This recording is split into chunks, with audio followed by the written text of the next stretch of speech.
At my own brother's wedding, my father toasted to his successful son, then looked over at me and called my life's work a boring government desk job.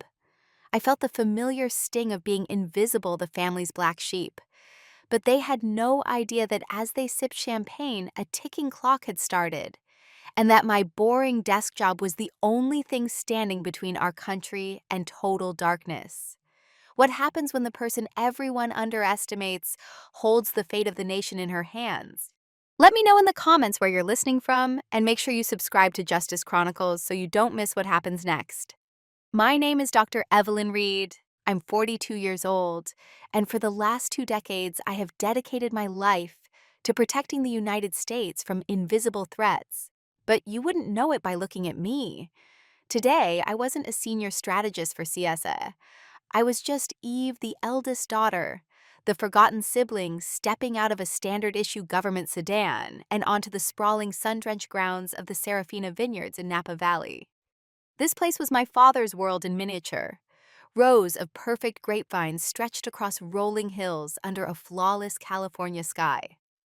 The main villa was a masterpiece of Tuscan architecture, all warm stone and terracotta tiles, a testament to the $2 billion real estate empire my father, Marcus Reed, had built from the ground up. It was beautiful, ostentatious, and felt about as foreign to me as a distant planet. My sensible black dress and low heels felt out of place amidst the glitter of designer gowns and the sharp lines of bespoke suits. I could already hear the soft clinking of glasses and the murmur of sophisticated laughter drifting from the grand terrace where my younger brother Julian was about to marry the daughter of some tech mogul. This was a world I had deliberately left behind. I remembered the day I told my father I was accepting a position with the federal government, turning down a corner office at Reed International Properties. He had looked at me not with anger, but with a kind of weary disappointment that was somehow worse. He saw my choice not as a calling, but as a failure of ambition, a rejection of the only metric of success he understood: wealth you could see, touch, and display. I walked towards the entrance, my hand instinctively touching the small, simple pin on my dress, a discreet emblem of federal service. It was my shield, a quiet reminder of my own world, a world of secure facilities, encrypted communications, and threats that moved at the speed of light. That world felt a million miles away from the scent of expensive perfume and blooming roses that filled the air here. I took a deep breath, steeling myself. I was here for my mother, who had made me promise I wouldn't miss Julian's big day. But as I stepped into the blinding sunlight of the celebration, I felt a familiar shadow fall over me. It was the heavy, suffocating weight of being unseen. The prodigal daughter who had returned not to a warm welcome, but to a polite, indifferent nod. I was home, but I had never felt more like an outsider. Of course. Here is Chapter 2, continuing directly from the previous chapter, adhering to the outline word count and natural spoken word style for your audio narration. The inside of the grand hall was even more opulent. Towering floral arrangements reached towards a ceiling draped in white silk, and a string quartet played softly in the corner. An event coordinator with a clipboard and a practiced smile greeted me. "Evelyn Reed," she murmured, running her finger down a list printed on thick, creamy paper. "Ah, yes. You are at table 23. She pointed with her pen towards a distant corner of the vast room near the swinging doors that led to the kitchens. I gave her a small, tight smile and thanked her. But as I made my way through the labyrinth of elegantly dressed guests, a familiar coldness seeped into my chest. Table 23. It wasn't just a number. It was a message. It was the table for distant cousins, for the children of business associates, for the people you had to invite, but hoped would not stay too long. It was the social equivalent of a footnote. My own brother Julian caught my eye from across the room. He was standing with his groomsmen, laughing, a champagne flute in his hand. He gave me a quick, almost imperceptible nod, a flicker of acknowledgement, before turning back to his friends. The gesture was so fleeting, so dismissive, it felt more like an insult than a greeting. I found my seat, a single empty chair at a table of 10. The other guests were already deep in conversation. Their talk a blend of stock portfolios, vacation homes in the Hamptons, and the latest corporate mergers. They offered me polite, disinterested smiles before turning back to their world, a world where my government salary was probably less than their monthly landscaping budget. I felt a profound sense of isolation, an invisible wall separating me from everyone in this room, most of all, my own family. I sat there a ghost at the feast watching the celebration unfold. I saw my mother radiant in a silver gown laughing with the bride's parents. I saw my father holding court, his booming voice, commanding the attention of a circle of influential men. They were the stars of this universe, and I was a distant dying satellite, my orbit decaying until I vanished completely. The sting of it all was sharp and deep, a wound that had never quite healed over the years. This wasn't just about a table number or a quick nod. It was about a lifetime of being fundamentally misunderstood, of having my life's purpose dismissed as a quirky hobby. And as I sat there stirring the ice in my water glass, I had a sinking feeling that the day was only going to get worse. After what felt like an eternity of sitting in silence, a shadow fell over our table. I looked up to see my father, Marcus Reed, standing there, a glass of what was undoubtedly very expensive scotch in his hand. He was with another man, someone I vaguely recognized as a junior partner at a competing real estate firm. My father's presence immediately changed the dynamic at the table. The quiet chatter stopped, and everyone sat up a little straighter, their faces arranged in expressions of respect and deference. He was the king in his castle, and we were merely his subjects. He didn't greet me at first. Instead, he clapped the shoulder of the man next to me, engaging in a brief, loud conversation about a new high-rise development in downtown San Francisco. It was a power move, a deliberate display to show everyone, including me, where I stood in the hierarchy. After a moment, he finally turned his attention to me, his eyes sweeping over my simple black dress with a look that was neither warm nor welcoming. It was a look of assessment, as if he were inspecting a property that had failed to meet its expected value. "This is my eldest Evelyn," he said, his voice carrying a tone of casual introduction.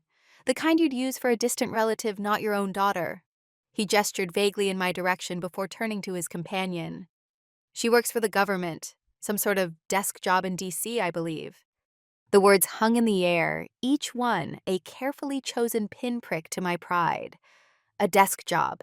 He had distilled 2 decades of my life, my entire career built on sleepless nights, impossible choices, and the weight of national security into that one dismissive phrase. He made my life's work sound trivial, like I spent my days shuffling papers and making coffee. The junior partner gave me a polite, pitying smile, the kind you give someone who clearly made the wrong turn in life, before quickly turning his attention back to my father, the man who mattered. My father didn't linger. He gave a final booming laugh at some shared joke with the partner, patted another person's back, and moved on, leaving a wake of silence at our table. The moment he was gone, the spell was broken, and the conversations resumed, but the damage was done. He hadn't just introduced me, he had defined me. He had broadcast my status as the family disappointment to anyone within earshot. I felt the heat rise in my cheeks, a familiar burn of shame and anger. I took a slow, deliberate sip of my water, the cold liquid doing nothing to extinguish the fire in my gut. This was his game, and he had just made his opening move. He had reminded me and everyone else that in his world, I simply didn't count. Later, the lights dimmed and a spotlight found my father and my brother Julian on the stage near the dance floor. Julian, looking handsome and confident in his tuxedo, put his arm around my father's shoulders. The crowd quieted down, ready for the traditional father of the groom speech. My father took the microphone, his posture exuding the easy authority of a man used to being the center of attention. He spoke about Julian's ambition, his sharp business acumen, and his recent promotion to vice president of acquisitions at Reed International. He praised his son for having the foresight and the courage to help build their family's legacy. As he spoke, my mind drifted away from the opulent ballroom, back to a very different room almost 20 years ago. It was my father's study, a space filled with dark wood leather-bound books and the scent of his expensive cologne. I was 22, just graduated from MIT with a master's in systems engineering, and I had just told him and my mother that I was turning down his lucrative job offer to accept a junior fellowship with the Department of Defense. I can still see the look on his face. It wasn't the explosive anger I had braced myself for. It was a calm, almost surgical disappointment that cut far deeper. He had leaned back in his leather chair, steepling his fingers, and looked at me as if I were a complex but ultimately unsolvable puzzle. "Evelyn," he had said, his voice quiet and measured, "I don't think you understand what you are throwing away. You have a brilliant mind, a mind that could build cities, that could generate billions. Instead, you want to bury it inside a bureaucratic machine. You are choosing to be a cog when you were born to be an engine." My mother had tried to intervene, to speak of passion and purpose, but my father had held up a hand to silence her. "This isn't about passion," he had said, his eyes still locked on me. "It's about impact. The impact you can have here with us is tangible. It's steel and glass and a skyline that you can point to and say, 'I built that.' What will you have to show for your life in government? A pension and a plaque." He called it my wrong choice, a fundamental miscalculation of my own worth. He saw my decision as an act of betrayal, not against him, but against my own potential. A burst of applause from the wedding guests pulled me back to the present. On stage, my father was raising his glass. To Julian, he boomed a son any father would be proud of. The crowd roared its approval. I clapped along with them, my hands moving automatically, but my heart felt like a block of ice. He had never once said he was proud of me.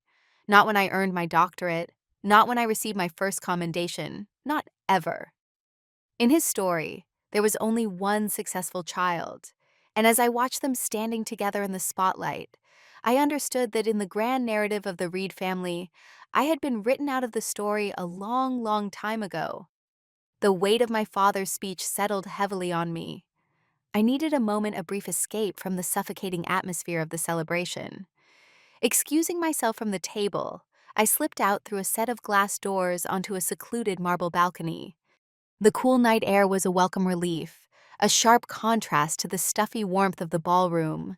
Below me, the vineyards were cast in silver by the moonlight, silent and still. For a moment there was peace. I leaned against the stone balustrade, taking a deep breath, when a soft, almost imperceptible vibration came from the small clutch I carried. It wasn't a normal buzz. It was a specific coded pulse, one I knew all too well. My heart rate quickened instantly. This was not a social call. This was work.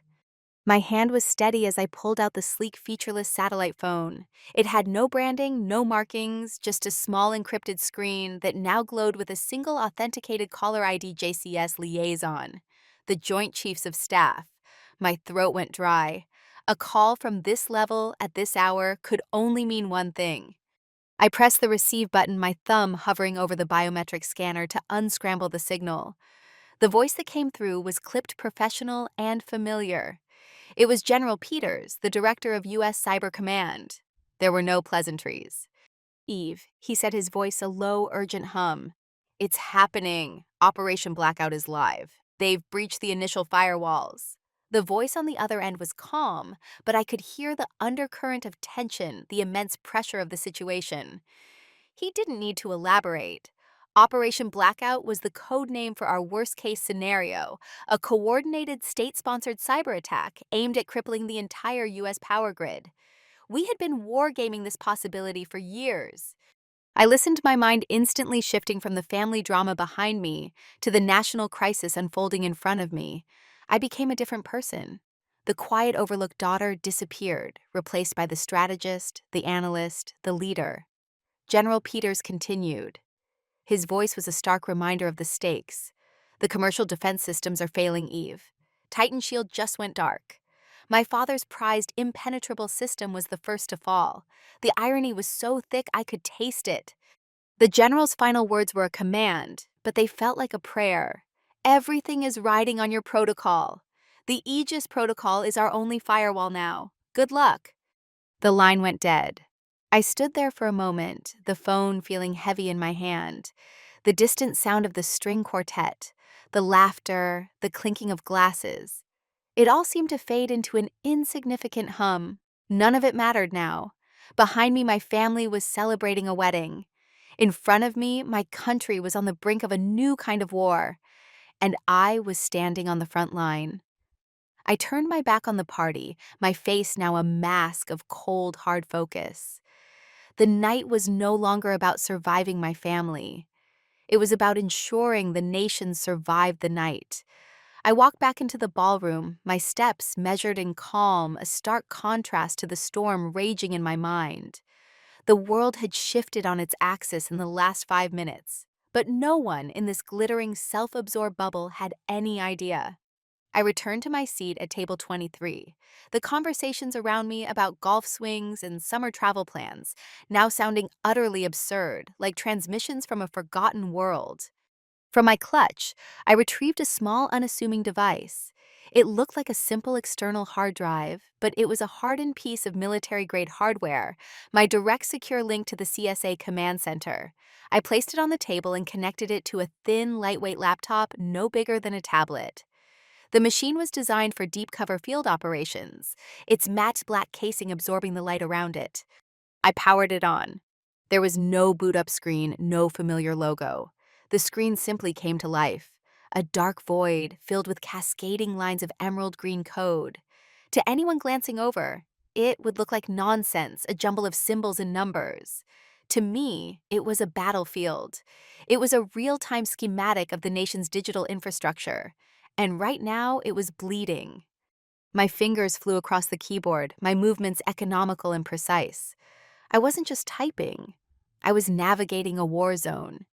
Each command I entered was a strategic move, rerouting power, reinforcing compromised networks, and deploying the countermeasures I had spent years designing.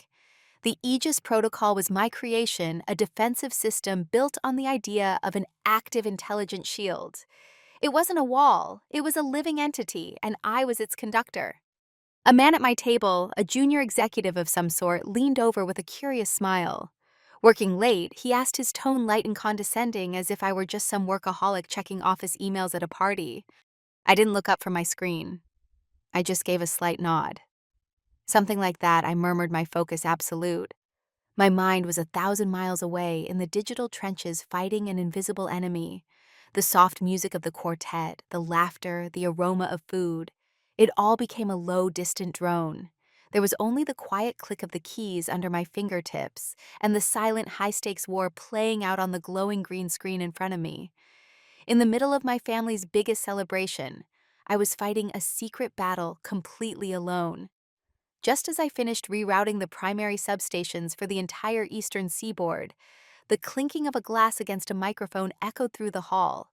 I glanced up. My father, Marcus Reed, was on the stage again, basking in the glow of the spotlight. He had a microphone in one hand and his signature glass of scotch in the other. He looked every bit the master of the universe, a man completely at ease with his own power and importance. "Thank you all. Thank you." He began, his voice, a smooth, confident baritone that commanded the room's attention. He spoke for a few minutes about the joy of the occasion, about welcoming his new daughter-in-law to the family. But then his tone shifted. He began to talk about business, about the future, about the Reed legacy. And I knew exactly where this was going. He gestured towards a massive screen on the stage, which lit up with the sleek, polished logo of his private security system, Titan Shield. "Now, some of you know," he said, a smug smile playing on his lips, "that I believe in building things that last, things you can rely on. This system, Titan Shield, is the future of private security. It protects every single one of our properties, from our skyscrapers to this very vineyard. It is a fortress." He paused for dramatic effect, letting his words sink in.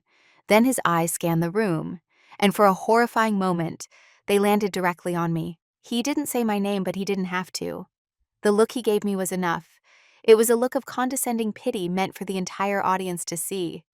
It's the kind of next-generation technology that makes you realize how far behind some of our older institutions have fallen, he continued, his voice dripping with condescension. Especially our government systems. They're slow, they're clunky, they're built on yesterday's ideas. A soft, knowing chuckle rippled through the crowd of executives and investors. They understood his language. Private sector innovation was king. Public sector service was for the unambitious. He raised his glass. "So here's to the future, to building bigger, better, and smarter. Phi Kung Evelyn?" He said my name. He actually said it. It was a verbal jab, a public slight designed to frame me as the living embodiment of the old and inefficient world he so clearly despised. The laughter in the room grew a little louder, a little more pointed. I felt hundreds of pairs of eyes turn towards me, the girl in the corner with her little government laptop. My face remained impassive, my eyes fixed on my screen, but inside a cold, hard knot of anger tightened in my stomach. He had no idea what was happening. He had no idea that his precious, impenetrable fortress had already fallen, and that the only thing protecting him from the consequences was the very person he was so busy mocking. The irony was staggering, and it was mine alone to bear. My father's voice faded into the background as my focus narrowed completely on the screen in front of me. The public humiliation was a bitter pill to swallow, but it was a distraction I couldn't afford. The fate of the country's infrastructure was infinitely more important than my bruised feelings. My fingers danced across the keyboard, my mind processing thousands of lines of data per second. I was in the zone, a state of hyper-focus that shut out everything else. As my father continued his speech, I noticed a subtle shift in the room's atmosphere out of the corner of my eye. Seated at the head table right next to my father was the guest of honor Secretary of Commerce, David Chen. While the rest of the table chuckled at my father's remarks, Secretary Chen did not. In fact, he wasn't looking at the stage at all. His gaze was fixed, thoughtful, and directed across the crowded room straight towards me. He was a man I knew by reputation, and from several high-level security briefings. He was sharp, perceptive, and one of the few cabinet members who truly understood the gravity of cyber warfare. Our eyes met for a brief, fleeting second. There was no pity in his expression, no condescension. Instead, I saw something else entirely, a flicker of understanding, of shared knowledge. He knew. He didn't know the specifics of what I was doing at that exact moment, but he knew who I was. He knew what my work entailed. He gave me a single, almost imperceptible nod. It was so small, so discreet, that anyone else would have missed it. But for me in that moment, it was a lifeline. It was a silent acknowledgement from someone who understood the real stakes, a stark contrast to the open mockery from my own family. It was a signal, a quiet confirmation that I was not entirely alone in this fight. That small gesture from a man of his stature was enough to refuel my resolve. It was a reminder that my work mattered, even if the people in this room were too blind to see it. While my father was busy entertaining his guests with his ego, I was engaged in the real work of power, the silent, unseen labor of keeping the lights on. Secretary Chen's gaze shifted back to my father, his expression now unreadable, a polite but firm mask. He had seen the truth, and in that moment, a tiny seed of hope was planted in my mind. The people in this room might not understand, but there was at least one person here who did, and I had a feeling that before the night was over, his understanding was going to matter a great deal more than my father's ignorance.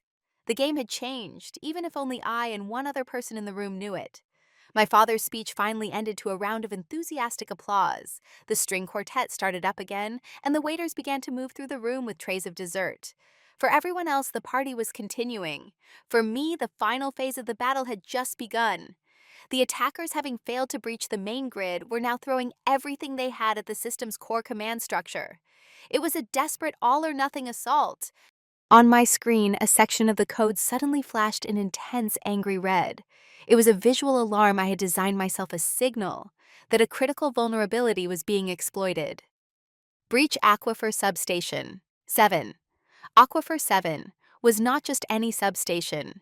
It was the primary digital nexus controlling the water and power distribution for the entire southwestern United States, including major cities like Los Angeles and Phoenix. If it went down, the cascading failure could be catastrophic. My blood ran cold, but my hands remained steady. Panic was a luxury I could not afford. All my training, all my experience, all those sleepless nights spent running simulations had prepared me for this exact moment. My mind became a quiet, focused space as I analyzed the intrusion. It was a sophisticated, multi-layered attack, brilliantly designed to mimic legitimate system requests. But I had designed the Aegis protocol to recognize just this kind of digital ghost. My fingers became a blur on the keyboard. I wasn't just defending anymore. I was counterattacking. I initiated a series of complex commands, a digital dance of feints and traps I had personally choreographed. First, I isolated the compromised sector, creating a virtual quarantine to prevent the infection from spreading. Then, I began to weave a new path, a ghost network designed to lure the attackers in making them think they were succeeding. The red warning on my screen continued to flash a frantic heartbeat counting down to disaster. I ignored it. I trusted my design. I trusted my skills. I typed out one final long string of code. It was the kill switch, the master command that would not only expel the intruders, but also trace their signal back to its source and simultaneously patch the vulnerability they had exploited. My finger hovered over the enter key for a single breathless moment. This was it. The culmination of my life's work distilled into a single keystroke at a table in the corner of a noisy ballroom. With a quiet click, I pressed the key. For a second, nothing happened. The red light continued to flash, and then it vanished. The angry red was replaced by a calm, steady green. The cascading lines of code stabilized. The attack was over. They had failed. I had won. I leaned back in my chair, my heart pounding in my chest, a wave of adrenaline washing over me. I had held the line. With the final threat neutralized, I quietly closed the secure connection. The screen on my laptop went dark once again, becoming a simple featureless black rectangle. I slid it back into its case and placed it inside my clutch next to the satellite phone. The battle was over. The digital ghosts had been banished, and the country's infrastructure was secure. The silence that followed the storm in my mind was profound. I looked up, my eyes slowly readjusting to the warm golden light of the ballroom. The scene before me was unchanged. The string quartet was playing a cheerful melody. Guests were laughing, mingling, and eating dessert. My brother and his new wife were on the dance floor, locked in a slow, romantic embrace. No one had any idea of the invisible war that had just been fought and won right in their midst. No one knew that their comfortable, brightly lit world had been hanging by a thread just moments before. I picked up my glass of water, the ice having long since melted, and took a slow sip. A feeling of profound, quiet satisfaction settled over me. It wasn't a loud, triumphant feeling. It was a deep, internal hum of accomplishment, the quiet pride of a craftsman who has just completed her masterpiece. I didn't need applause. I didn't need recognition. The knowledge of what I had just done was enough. Across the room, I saw my father holding court, accepting congratulations for hosting such a magnificent event. He looked happy, proud, completely oblivious. He was the king of his visible empire of glass and steel, unaware that his entire kingdom had just been saved by the daughter he considered a failure. A small, almost imperceptible smile touched my lips. It was not a smile of malice or revenge. It was a smile of pure, unadulterated irony. The kind of smile you have when you are the only person in the room who knows the whole story. They could have their party, their laughter, their champagne. I had my own victory, a victory so immense and so secret that it made everything else in this room feel small and insignificant. I knew the night wasn't over. There would still be official reports, debriefings, and the inevitable political fallout. But for now, in this moment of quiet victory, I allowed myself to simply be. I was the guardian they didn't know they had, the architect of their safety. And as I sat there, invisible in plain sight, I felt a sense of peace. The real reckoning was yet to come, but I was ready. I just had to wait. The evening began to wind down. The band had packed up, and a soft ambient playlist was now humming through the speakers. Guests were starting to say their goodbyes, their voices a low, contented murmur. I remained at my table, nursing a glass of water, feeling a strange sense of calm. My work was done. Now the rest of the world just had to catch up.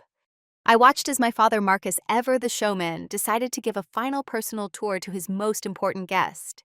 He proudly led Secretary of Commerce David Chen towards the main hall, where a massive wall-mounted touchscreen displayed the schematics of the entire vineyard estate. It was the central hub for his prized security system, Titan Shield. "This is the nerve center, David," my father announced, his voice booming with pride. He tapped the screen, and a 3D model of the villa appeared glowing with a confident blue light. Every door, every window, every camera feed on this entire property is controlled and monitored from here. It is, and I say this with confidence, the most secure private network in the country. He leaned in his tone, becoming conspiratorial, as if sharing a great secret. It's built on a proprietary platform. Completely independent, we don't rely on the slow, outdated infrastructure that the government uses. We build our own fortresses. He then glanced over in my direction, a smirk playing on his lips. He lowered his voice slightly, but it was clear he intended for me to hear. "My daughter Evelyn," he said to the secretary, gesturing dismissively towards me. "She works for the government. I'm sure she's used to dealing with systems that crash if you open too many windows. She probably can't even comprehend this level of technology." It was the final arrogant jab of the evening. He was using me, his own daughter, as a prop to inflate his ego one last time. He presented me as the benchmark for incompetence, the embodiment of the very thing his brilliant creation was designed to overcome. He stood there smug and self-assured, completely unaware that he was bragging about a fallen kingdom. He had no idea that his impenetrable fortress had been breached hours ago, and that the only reason his fancy touchscreen still worked was because of the very person he was so gleefully insulting. The stage was set, the bait was taken, and the trap was about to spring. My father finished his little speech, a self-satisfied smirk plastered across his face. He looked at Secretary Chen, clearly expecting a nod of agreement, a word of praise, perhaps even a round of applause. Instead, he was met with a profound and unnerving silence. Secretary Chen did not smile. His expression, which had been polite and neutral all evening, slowly hardened into something serious, something weighty. The air around them seemed to grow thick with tension. He looked away from the glowing touchscreen, his gaze moving past my father, to settle directly on me across the now quieting room. Then he turned back to my father. "Marcus," he began, his voice calm, but laced with an undeniable authority that cut through the ambient murmur of the party. "I think you are operating under a misapprehension." My father's smirk faltered. A flicker of confusion crossed his face. "I'm sorry, David. What do you mean?" The Secretary of Commerce took a small, deliberate step back from the screen, as if to distance himself from it. "That system you are so proud of," he said, his voice dropping slightly but losing none of its intensity. "Your Titan shield, along with approximately 90% of the critical private infrastructure in this country. It was completely and utterly disabled for a period of 3 minutes starting at 4 a.m. this morning. It was compromised by a coordinated cyberattack, codenamed Operation Blackout." The blood drained from my father's face. He stared at the secretary, his mouth slightly agape, looking for any sign of a joke. He found none. What he stammered, his voice suddenly a hoarse whisper. "That's impossible. That's insane. My systems are fine. Everything is working perfectly. Look." He gestured frantically at the glowing blue screen, a symbol of a security that was in reality a complete illusion. The few remaining guests nearby who had been listening in started to whisper amongst themselves. The atmosphere in the room had shifted from celebratory to deeply unsettled.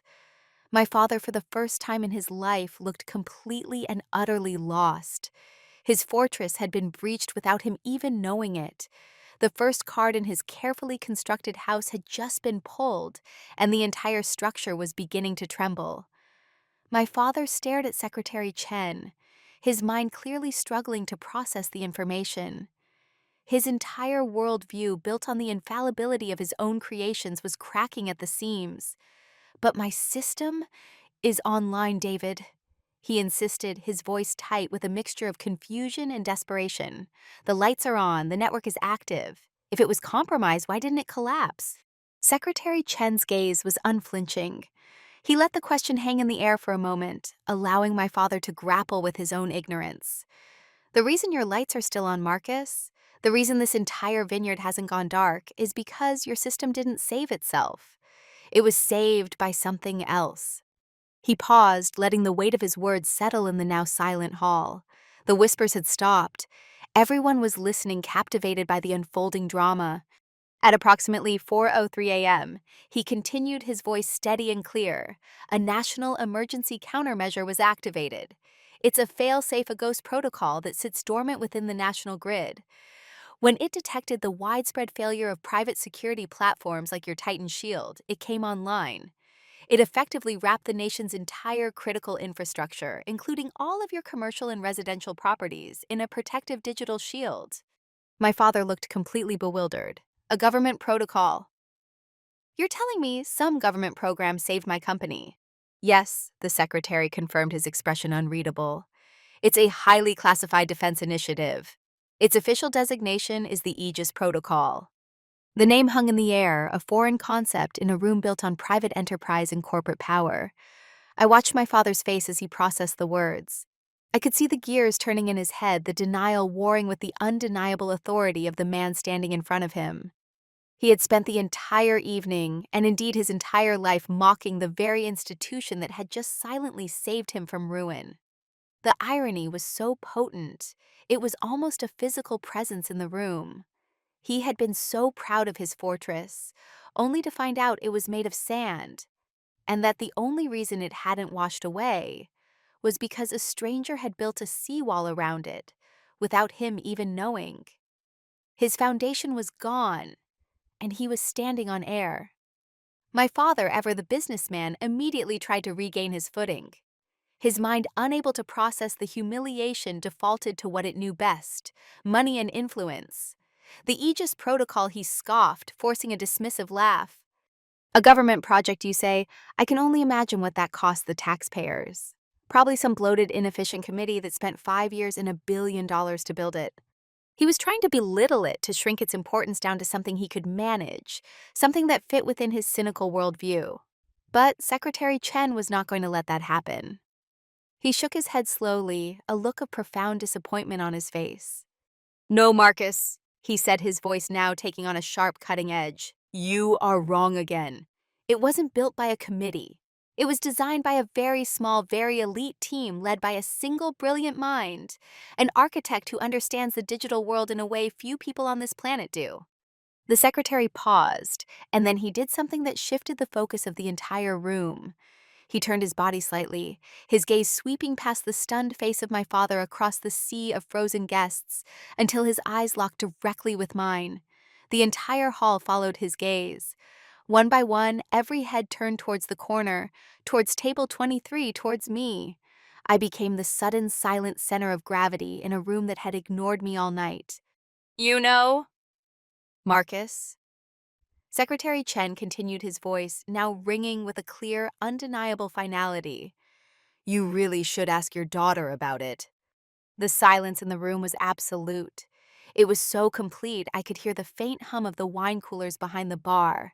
My father's head snapped around, his eyes wide with disbelief as he followed the secretary's gaze, and finally saw me, truly saw me for the first time that night. Secretary Chen delivered the final devastating blow. His words precise and deliberate, each one a hammer strike against my father's ego. Dr. Reed is the chief architect of the Aegis Protocol, the boring desk job you were mocking a few minutes ago.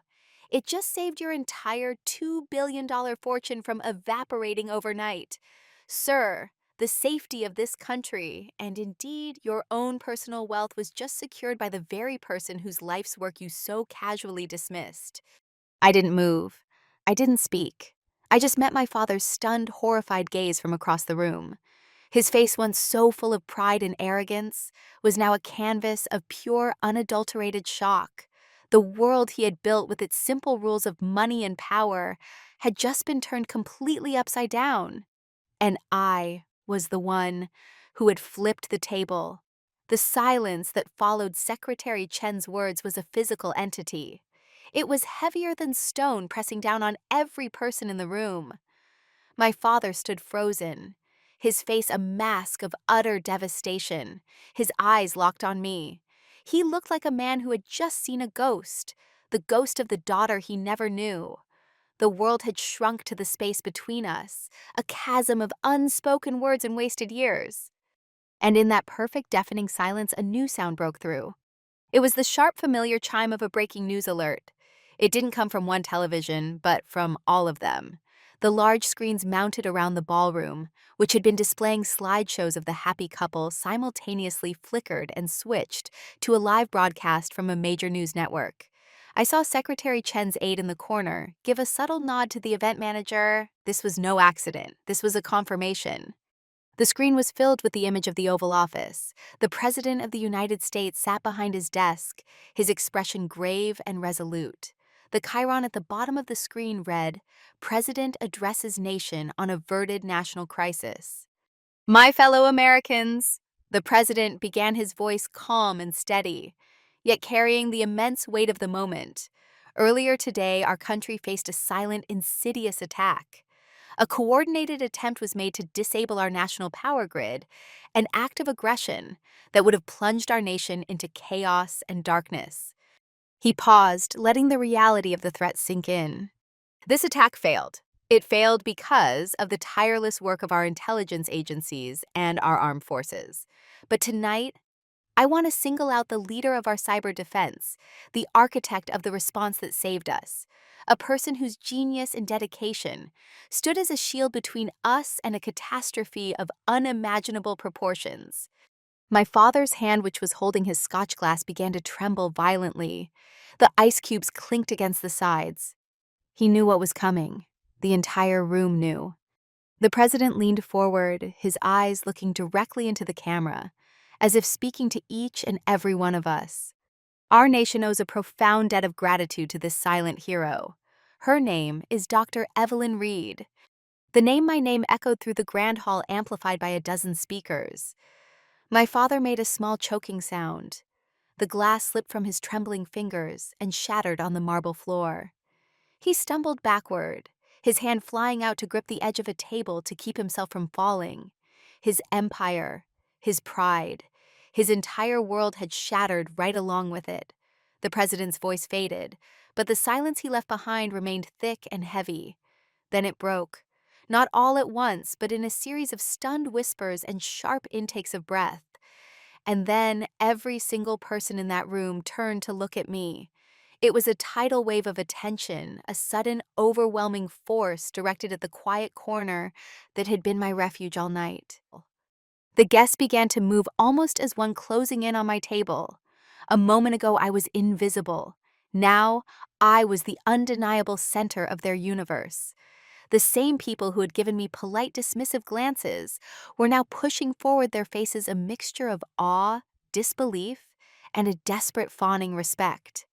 Dr. Reed, that was incredible. One man said a partner from my father's law firm. I had no idea. Another woman, a close friend of my mother's, touched my arm gently. "Evelyn, dear," she said, her voice trembling slightly, "we are all so proud of you." I simply nodded, my expression calm. "Thank you." My answers were brief, quiet, and professional. I was just doing my job. I offered no explanations. I showed no emotion. I felt a strange sense of detachment, as if I were observing the scene from a great distance. Their sudden admiration meant nothing to me. It was a currency I had never sought, and now that it was being offered so freely, I found I had no use for it. My eyes scanned over the sea of faces, looking past them, searching. I found my father. He was no longer the proud king of his castle. He was being helped into a chair by my brother Julian, his face pale and slack. He looked like a hollowed-out man, a stranger in his own home. Our eyes met across the room, and in that moment, I felt something I did not expect. It was not the satisfying sting of victory. It was not the sweet taste of revenge. It was the dull, aching throb of pity. I saw a man who had built his world on a foundation of pride, and that foundation had just been pulverized. He was not a monster. He was just a man, a flawed and broken man, who was now forced to confront the magnitude of his own blindness. His public humiliation was a direct consequence of his private arrogance. My brother Julian looked at me, his face filled with a shame so profound he could not hold my gaze. He quickly looked away, busying himself with our father. I stood up. The crowd parted for me as if by magic. Secretary Chen caught my eye one last time and gave me a nod of deep, genuine respect. I returned it, and then I turned and walked away from the throng of new admirers, away from the wreckage of my father's pride. I didn't need to stay. I had nothing left to prove. I didn't make it to the main exit. As I reached the grand empty foyer, a quiet voice called my name. Evelyn. I turned. It was my mother. She had followed me, her face a mess of conflicting emotions. There was awe, confusion, and a deep maternal sorrow in her eyes. But as she approached, two other figures emerged from the ballroom behind her. My father, looking 10 years older, leaned heavily on my brother Julian's arm. They stopped a few feet away, a broken family unit standing in the echoing silence of the hall. My mother was the first to speak, her voice barely a whisper. Eve, we had no idea. We never understood. Her words were simple, but they carried the weight of 2 decades of ignorance. I just looked at her, my expression unreadable. I didn't offer comfort. I didn't offer absolution. I just waited. It was my father who spoke next. He straightened up, pulling away from Julian's support, as if trying to reclaim a final shred of his dignity. His voice was hoarse, raspy, a pale imitation of the confident baritone he had used on stage. I was wrong, he said, the words sounding foreign and painful on his tongue. He couldn't look me in the eye. He stared at a point on the marble floor somewhere between us. What you do, the work you've done. I didn't see it, I'm sorry. It was the first time in my adult life he had ever apologized to me for anything. The words I had once longed to hear now felt strangely hollow. They were a reaction to his own public humiliation, not a true recognition of my worth. They came too late, born of shame, not of understanding. Julian, who had been silent until now, finally looked up. His face was pale, his eyes filled with a shame that felt more genuine. We were arrogant, Eve, he said, his voice quiet but clear. I was arrogant. I thought we were the center of the universe because we made money. I never stopped to think about what you were actually doing. He shook his head slowly. I'm sorry. I listened to their apologies, their confessions. A part of me, the younger, more vulnerable part, wanted to accept them, to rush forward and try to piece our shattered family back together. But the woman I had become, the woman who had just single-handedly defended a nation, knew better. Trust once broken so completely could not be mended with a few simple words. I gave a single slow nod, not of forgiveness, but of acknowledgement. I have to go, I said, my voice calm and even. I have a debriefing in the morning. My response was a statement of fact, a reminder of the world I inhabited, a world they were not a part of. It drew a clear line in the sand. Their apologies were noted, but they did not change the reality of who I was or the responsibilities I carried. Without another word, I turned and walked out the massive oak doors, leaving them standing together in the silent, empty hall. I didn't look back. I walked away from the grand villa, from the glittering lights, from the wreckage of my family's pride. I got into my government sedan, the simple, functional interior, a welcome comfort after the suffocating opulence of the party. As the car pulled away, I watched the magnificent estate shrink in the rearview mirror until it was just another light in the darkness. The weight of the evening settled on me, but it wasn't the heavy burden I had carried for so many years. It was a different kind of weight. It was the weight of resolution of a chapter, finally definitively closed. I didn't feel triumphant. I didn't feel vindictive. I felt free.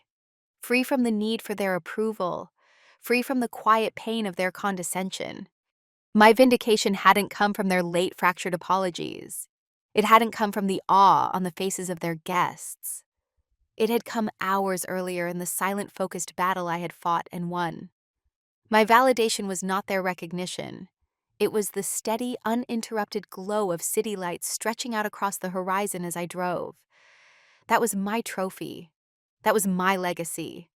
My father and my brother had built an empire of things that could be seen. Skyscrapers, vineyards, luxury homes. They measured their worth in square footage and stock prices. I had spent my life building something invisible, a shield, a silent, unseen fortress that protected millions. They had wanted me to build things they could point to, but I had built something they could live in: safety, security, peace of mind. I smiled a real smile this time, not the sad, ironic one from before. It was a smile of quiet contentment. They might never fully understand the world I lived in, the complexities of my work, or the reasons for my choices. And for the first time, I realized that was okay. I didn't need them to. My worth was not a reflection in their eyes. It was a fact, proven not by words, but by the quiet, steady hum of a nation that was safe for one more night. I was no longer the family's black sheep. I was the shepherd they never knew they had. And as I drove into the dawn, I knew my path was my own, and it was more than enough. Thank you for joining me on Evelyn's journey. Her story is a powerful reminder that your value isn't determined by the people who refuse to see it. True worth is built in the quiet moments of dedication, in the integrity of your work, and in the impact you have, whether it's seen or unseen. It's about finding your own definition of success, not living up to someone else's. Have you ever felt like your hard work was invisible to the people around you? Let me know your story in the comments below. I read every single one. And if you believe in the power of quiet strength and the eventual triumph of justice, make sure you hit that subscribe button and turn on notifications for Justice Chronicles. You won't want to miss the next story. Until then, stay strong and know your worth.